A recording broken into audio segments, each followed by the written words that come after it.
Hello, my name is Nola and I'm going to be reading Mr. Small by Robert Hargreaves.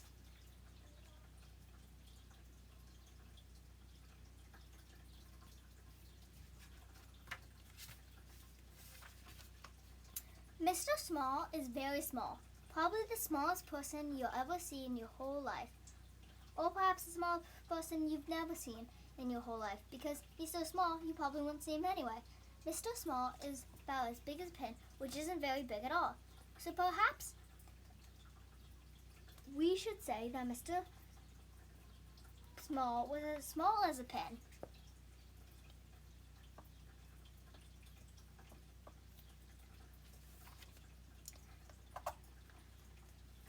Now, this is the story. Is all about the time Mr. Small decided to get a job. The trouble was, what sort of job could Mr. Small do?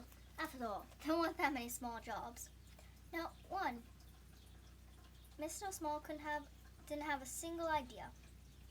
He was thinking about it now while he was having lunch. He was having half a pea, one crumb, and a drop of lemonade.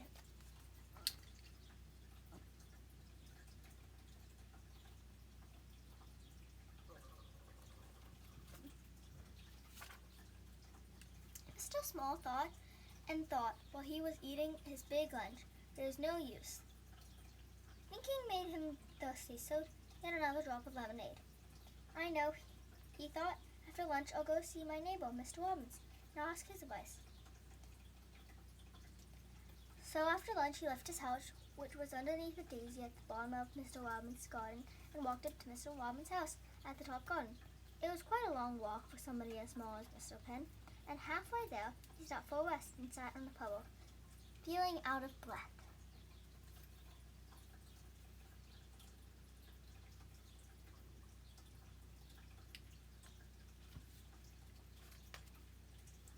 After he rested for a while, Mr. Small started off again and walked all of the rest of the way to Mr. Robbins' house without stopping once.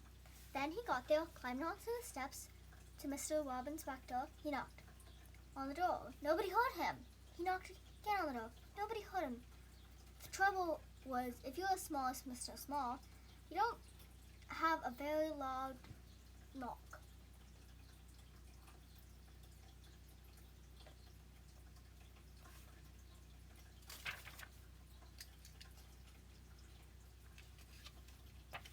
Mr. Small looked up. There, high above his head, was a doorbell. How can I ring the bell when I can't reach it, thought Mr. Small. He started to climb up the wall, brick by brick, to reach the bell. He climbed up 4 bricks when he made the mistake of looking down. Oh dear, he said as he fell. Bang! Ouch! Said Mr. Small, rubbing his small head.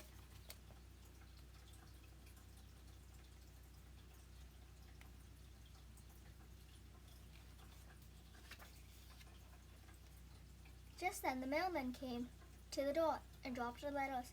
He was about to leave when he heard a voice. Hello, said the voice. Hello, he said to Mr. Small. Who are you? I'm Mr. Small, said Mr. Small. Will you ring the doorbell for me? Of course I will, replied the mailman, and pressed the door with his finger. Thank you, said Mr. Small. My pleasure, said the mailman, and went off.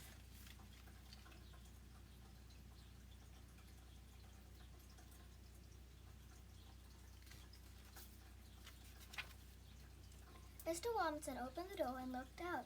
That's funny, he said. I'm sure I heard somebody ring the bell. He was about to shut the door when he heard a little voice. Hello, said the voice. Hello, Mr. Robbins. Mr. Robbins looked down still farther. Hello, he said.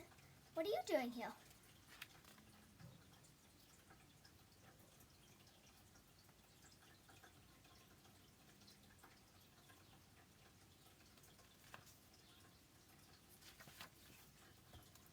I've come to ask your advice, said Mr. Small to Mr. Robbins. Well, said Mr. Robbins, you better come in and have a talk. Mr. Small followed Mr. Robbins into the house and perched on the arm of Mr. Robbins' favorite chair. Mr. Small told Mr. Robbins about how he could think of a job that he could do.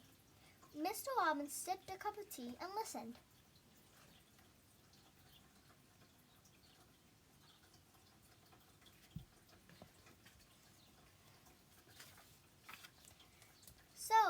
see, said Mr. Small, how difficult it is.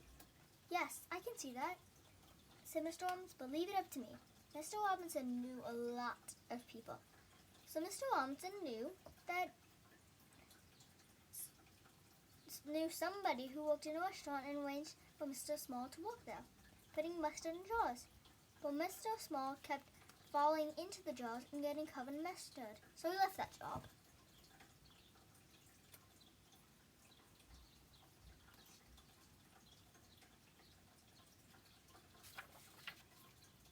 Mr. Robinson knew somebody who worked in a candy store and arranged for Mr. Small to work there, serving candies, but Mr. Small kept falling into the candy jars, so he left that job.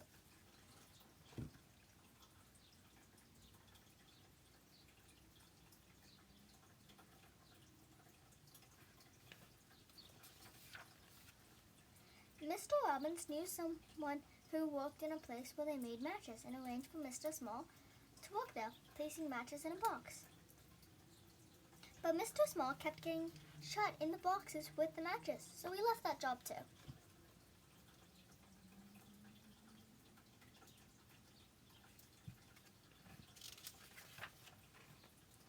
Mr. Robbins knew someone who worked on a farm and arranged for Mr. Small to work there, sorting out the brown eggs from the white eggs, but Mr. Small kept getting trapped by the eggs, so he left that job.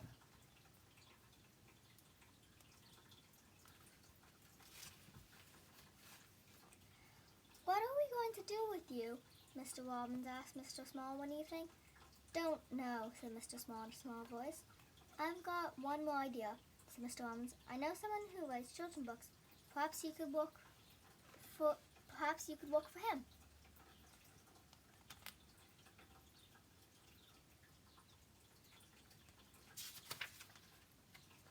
The following day,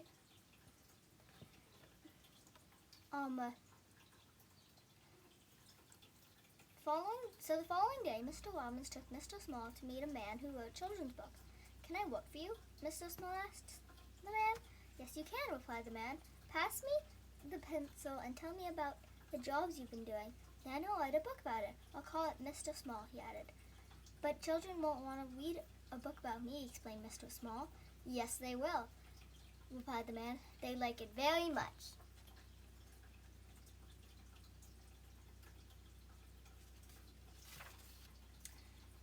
And you did, didn't you? The end. I hope you enjoyed the story. Have a good day. Stay safe. Stay healthy.